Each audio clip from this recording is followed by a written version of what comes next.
Eh bien bonjour à tous, aujourd'hui quadruple avis sur ces 4 films. Il y a du bon, du moins bon, du moyen. Il n'y a pas du nul, donc tout va bien.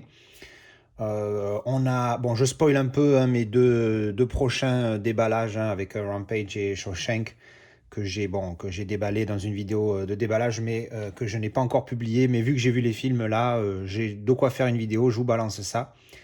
Donc je vous envoie les avis, encore une fois, comme d'habitude, je les ai filmés juste après le visionnage des films, à chaud. C'est parti. Alors je viens de terminer Evil Dead. Alors ce que je ne savais pas, c'est que c'était un remake.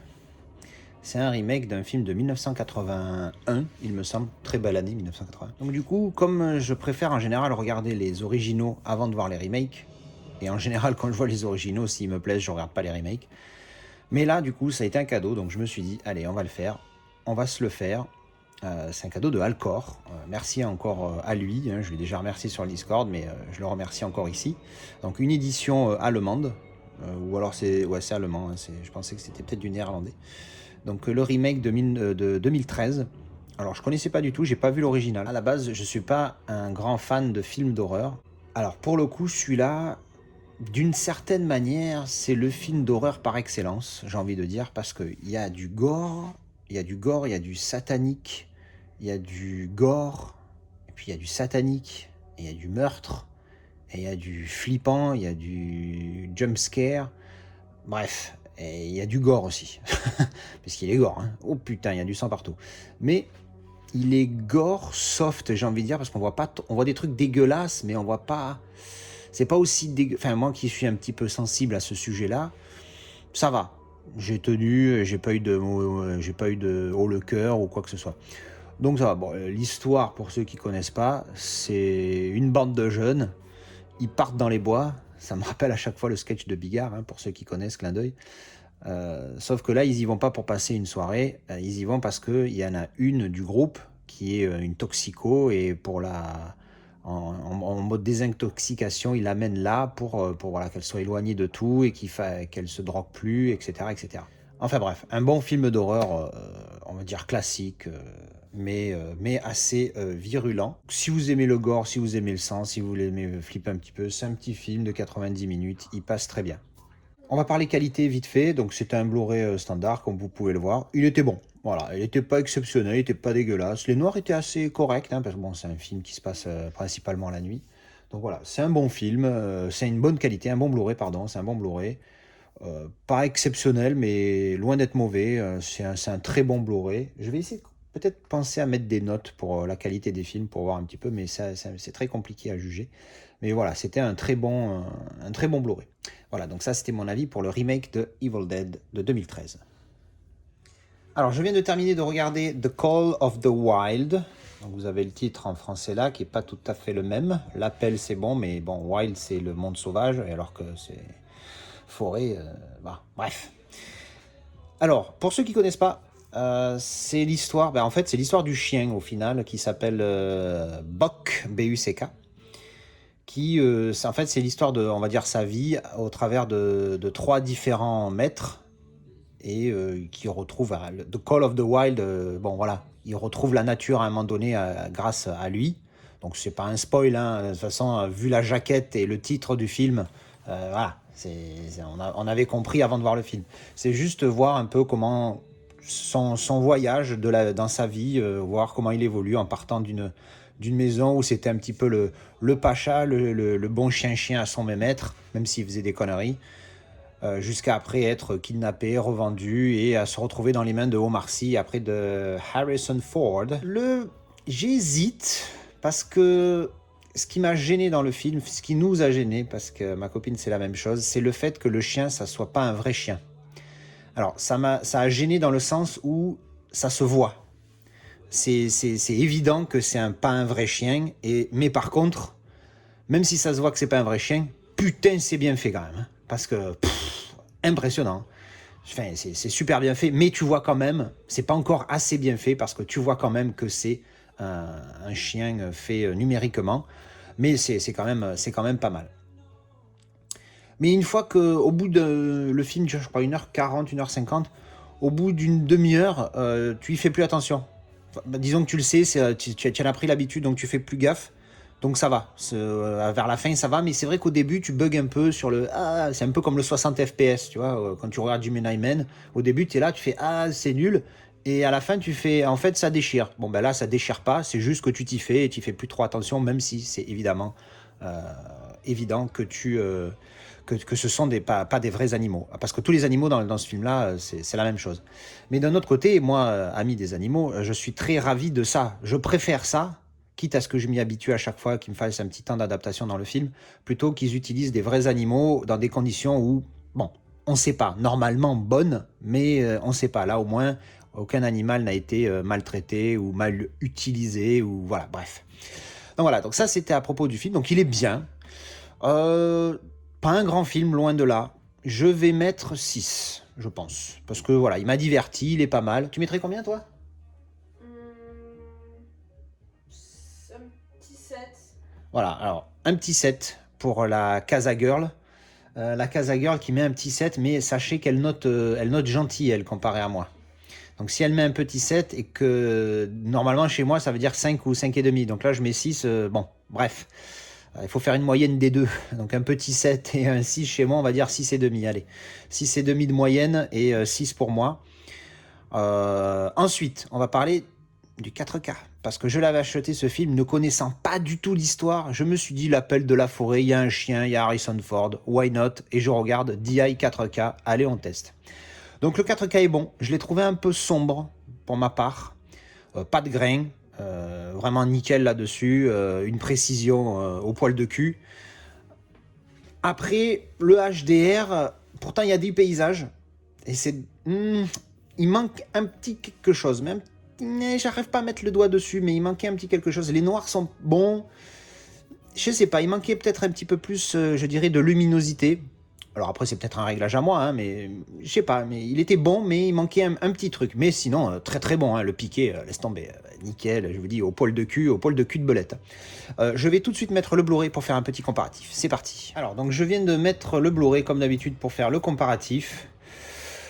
J'avoue qu'il y a longtemps que j'ai pas eu autant d'hésitation entre les deux. Alors, oui, le 4K est meilleur. Encore une fois, comme très souvent, le piqué est mieux. Mais, au niveau du HDR, je trouve que ce qu'apporte le HDR sur le 4K, ça apporte de la précision, mais ça apporte de l'obscurité au film, j'ai envie de dire. Par rapport au Blu-ray, là c'est le Blu-ray qui tourne, le Blu-ray est plus vif, plus clair. Et pourtant c'est le même réglage que j'ai sur ma télé au niveau de la luminosité, donc c'est pas ça. Mais moins précis évidemment. Mais j'ai vu des gros plans, par exemple de visage, à un moment donné il y a une scène vraiment tout début, chapitre 1, où on voit un mec en gros plan et après il regarde un journal. À un moment donné, on voit le détail sur son doigt. On voit bien du détail de la poussière, ça, même sur le Blu-ray. Alors, c'est encore plus détaillé sur le 4K, mais sur le Blu-ray, c'est déjà vraiment pas mal. Il est vraiment bon, quoi. Donc, même les zooms sur le chien, où on voit bien chaque poil, tout ça, même sur le Blu-ray, il est vraiment bon. Alors, à la question, est-ce que ça mérite un upgrade? Non. Alors là, pour le coup, j'ai jamais été autant affirmatif, je crois. Parce que clairement pas, si vous avez le Blu-ray, franchement, le 4K, il apporte... C'est tellement insignifiant que à plus de 4 euros, j'ai envie de dire, le 4K ne vaut pas le coup. Parce que vraiment, il y a la différence, elle est... je veux dire, on a mis le Blu-ray, on a remis le 4K derrière, et on a remis encore le Blu-ray, et on était là à chercher les différences. Et alors, j'ai vu une différence au niveau du piqué, mais elle est légère, vraiment légère. Le Blu-ray est magnifique. Et la Casa Girl, pareil, hein, elle n'a pas vu autant de grosses différences. Donc franchement, au niveau de l'upgrade, non. Si vous ne l'avez pas du tout, si vous le trouvez à un prix raisonnable, allez-y pour le 4K, parce que oui, il est mieux. Mais franchement, si vous trouvez le Blu-ray à 3 euros, le 4K à 10, moi j'irai tout de suite au Blu-ray. Hein. Parce que franchement, la différence, elle vaut pas 7 euros. Quoi. Ça, c'est clair. Même si 10 euros pour un 4K, c'est pas cher, ça vaut pas 7 euros de plus que le Blu-ray au niveau de la qualité, parce que le Blu-ray est vraiment plus beau. Et limite, au niveau des couleurs, je le trouve mieux. Peut-être un chouïa moins réaliste. Donc pour les puristes, ils vont direct aller au 4K. Mais les couleurs sont plus vivantes, elles ressortent plus quand il y a une belle image d'un champ avec de l'herbe et des plantes avec plusieurs couleurs différentes. C'est plus vivant, c'est plus vif, mais moins précis, évidemment.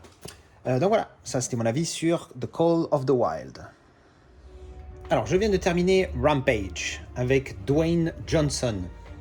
Bon, ben, c'est le film, hein, c'est du classique, hein, c'est du gros monstre qui tape contre du gros monstre avec un humain gros monstre comme Dwayne Johnson. Le film, bon, ultra classique comme histoire, c'est une société qui crée une espèce de mutagène qui, alors ils sont dans l'espace au début, mais il y a des morceaux, des débris de la station qui se crachent sur la planète Terre, évidemment. Et il y a donc le gorille qui est suivi par Dwayne Johnson, entraîné, je mets des guillemets partout parce que bon, je sais pas trop comment on dit, qui est infecté, plus un loup, plus un crocodile. Et donc ça fait des grosses bébêtes qui vont au bout d'un moment se foutre sur la gueule. Voilà. Bon, quand on regarde ce genre de film, comme je l'ai déjà dit pour Godzilla vs Kong ou même les autres Godzilla, tout ça, on veut voir de l'action, on veut voir des immeubles qui se cassent la gueule, on veut voir des monstres qui se tapent dessus. Bon, voilà. Comme je dis à chaque fois, j'aime bien qu'il y ait un minimum d'histoire, parce qu'à un moment donné, si ça tient déjà, Godzilla vs Kong, il flirtait avec la limite de l'histoire potable. Il y a des trucs un petit peu capillotractés, comme on dit. Bon, ben, dans Rampage, c'est un peu la même. Bon, c'est super basique, encore une fois, un virus qui infecte et ils deviennent gros. Bon. Après, l'acting, c'est du Dwayne Johnson, faut pas s'attendre à grand chose. Même s'il paraît qu'il y a un film de lui qu'on m'a recommandé, Tales, quelque chose, là je me rappelle plus. Bref, faudra que je vois ça. Mais bon, c'est du Dwayne Johnson, c'est pas exceptionnel. Et puis, bon, l'acting en général, il est pas top. Et le scénario, pas le scénario, mais le script, les dialogues non plus. Mais bon, voilà, c'est un film où il y a des monstres et voilà. Donc bon, j'ai mis un gentil 6. La Casa Girl, elle m'a dit que c'était plus un gros 6, un petit 7, plus un 6,5. Moi, je suis plus vers 5,5 parce que j'ai mis 6 parce que c'est sympa, on s'amuse bien, on passe un bon moment, mais bon. Alors, il est en 4K, c'est l'édition 4K. Alors là, il y a marqué Rampage hors de contrôle, c'est le titre français. Je crois que le titre néerlandais, c'est Rampage Big Meets Bigger. Et le titre original, c'est juste Rampage. C'est pour ça que je voulais ce steelbook, que d'ailleurs je suis en train de vous spoiler, parce qu'il y a des grandes chances que cette vidéo sorte avant la vidéo déballage où je reçois ce steelbook. Bref, on s'en fout, c'est pas grave. Je vais mettre tout de suite le Blu-ray pour faire un petit comparatif. Mais avant, je peux déjà dire qu'on a remarqué instantanément que c'était pas un super 4K. J'ai regardé sur IMDb, il est DI en 2K. Bon, on en a vu des plus beaux, des DI 2K. Mais ce qui est dommage, c'est qu'il a été filmé en 3,4 et en 6,5K. Donc quel dommage qu'ils aient pas fait un vrai master. Il y a une espèce de voile granuleux sur le 4K déjà. C'est un peu un problème chez moi, vous savez, j'aime pas le grain. Donc ce voile granuleux est assez présent, hein. J'ai essayé de mettre la réduction de bruit, de l'enlever, ça change que dalle. Pareil, l'ultra résolution, je l'ai enlevé parce que ça amplifiait ce grain. L'ultra résolution, par défaut, je la mets pas, mais des fois je la mets parce que suivant le film, genre Mortal Engines, là ça la rend meilleure, la qualité, mais en tout cas dans celui-là, non. Allez, je mets tout de suite le Blu-ray pour faire le petit comparatif.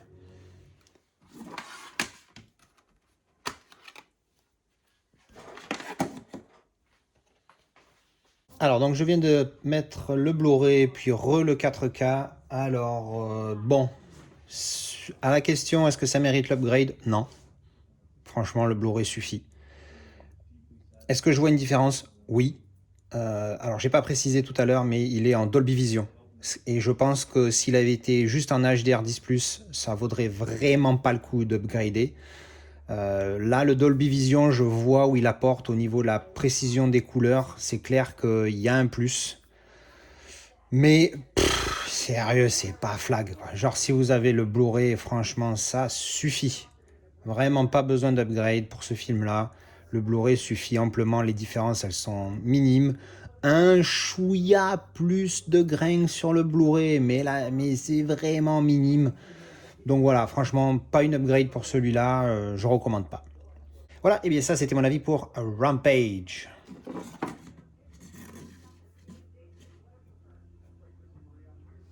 Alors je viens de terminer de regarder The Shawshank Redemption en 4K. C'est mon premier visionnage en 4K, je ne l'ai jamais vu en Blu-ray, uniquement en DVD. Alors on était 3 à le regarder. Donc chez moi c'est un 9 sur 10, ça j'en avais déjà parlé dans ma vidéo de film 9 sur 10. J'ai déjà demandé à la Casa Girl, Elle m'a dit 9 sur 10. Et donc, du coup, je vais demander à Steve. Ouais, pareil. 9 sur 10 aussi. Bon, ben, inanimité. Unanimité. Unanimité. Comment on dit ? Unanimité. Unanimité. Un 9 sur 10. C'est pas pour rien que c'est le film le mieux noté sur IMDb. Il est tout en haut. Il a 9,4, je crois, de moyenne sur IMDb. C'est énormissime. C'est le numéro 1. Pour les gens qui vivent sur une autre planète et qui ne connaissent pas le film, qu'est-ce que l'histoire ?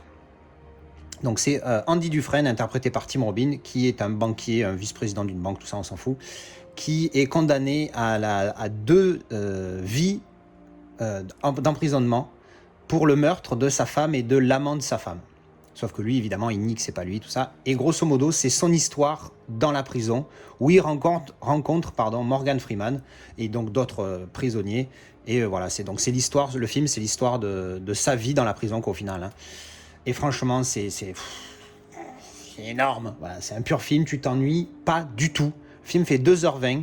Il durerait, on te dit qu'il dure 1h15, tu dis ah oui d'accord, ça passe super vite, tu t'ennuies jamais.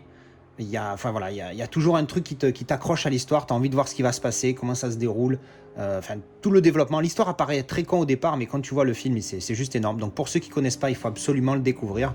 Le titre en français, il n'y en a pas, donc c'est ça le titre. Parlons maintenant du 4K, parce que c'est quand même important. Alors il faut savoir que c'est un film qui a été tourné en 35 mm remasterisé cette année, en 2021. Il est énorme. C'est... Avec Forrest Gump, je les mets à peu près au même niveau. C'est 2 films des années 90 tournés en 35 mm qui m'ont troué le cul tellement leur qualité était énorme. J'en avais entendu parler avant, donc je m'attendais à ce que ça soit bien, mais là franchement c'est vraiment nickel. J'ai pas encore mis le Blu-ray pour comparer, mais au niveau du... Il n'y a pas un pet de grain, pouce en l'air. Et c'est nickel, les détails au niveau de la... Putain, j'ai l'impression que c'est un film tourné en 2020 avec du digital, enfin c'est juste énorme. Allez, je vais mettre le Blu-ray pour faire un petit comparatif.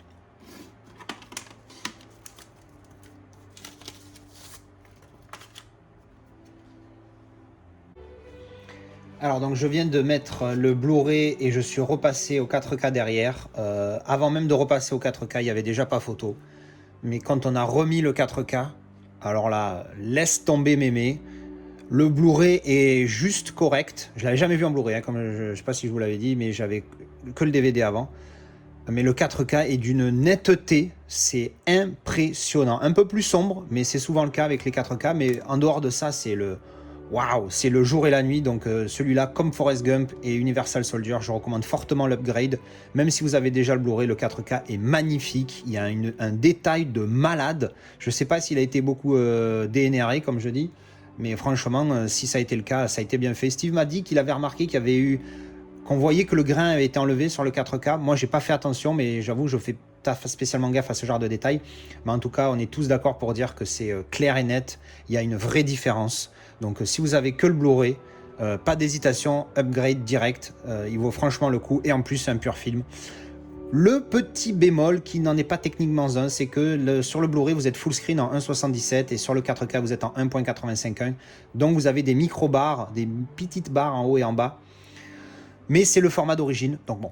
Voilà, on va pas trop se plaindre. La différence vaut tellement coup que les barres, on s'en branle. C'est vraiment génial. Voilà, donc ça c'était mon avis pour The Shawshank Redemption. Donc voilà, c'était les avis sur ces 4 films, tous en 4K, enfin presque, puisque Evil Dead, c'était du Blu-ray.